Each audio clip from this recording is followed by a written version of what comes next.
Қайырлы күн достар. Маған осындай сұрақ қойып жатыр. Соған жауап беруге тырысайын. Ютуб каналымның аты ұнамай қалды. Соны мен қалай ауыстырамын деген сұрақ. Соған 2021 жылы қалай ауыстырамыз, соны көрсетіп жіберейін. Ең бірінші, сіз Ютуб канал ашқаннан кейін өзіңіздің біраз уақыт өткеннен кейін немесе өзіңіздің құрған алдында кезінде байқаусызда мысалы бір Google аккаунттар, бір YouTube каналдарды аша салу мүмкінсіздер ғой.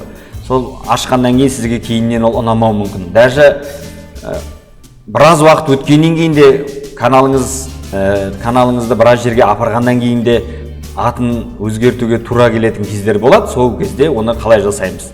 Ең бірінші өзіңіздің YouTube-қа кіресіз, өзіңіздің аккаунтыңызға кіресіз. Қандай аккаунт? Мысалға мен IT маман деген аккаунтқа кірдім. Осының IT маман дегенді мысалға маған ұнамайды, басқа атауға қалай өзгертемін. Ол үшін өз жерге төбеде не бар осыған кіресіздер. Сол өзіңіздің иконка тұрған жерге, сол жерде настройка деген жері бар, настройкаға барасыз. Сол жерде аккаунт Google деген бар. Міне өз жерге барасыздар, настроить аккаунт Google'ды басасыздар. Сол жерде басқаннан кейін личная информация деген жерге барамыз. Міне главное сол жақта қарасаңыздар, мынандай об аккаунты неше түрлі бар. Личная информация деген бар. Өз жерде міне имя деген жерде бар, дата рождения, анау-мынау, енді өзіңіз примерно қоя бересіз. Соны басасыз.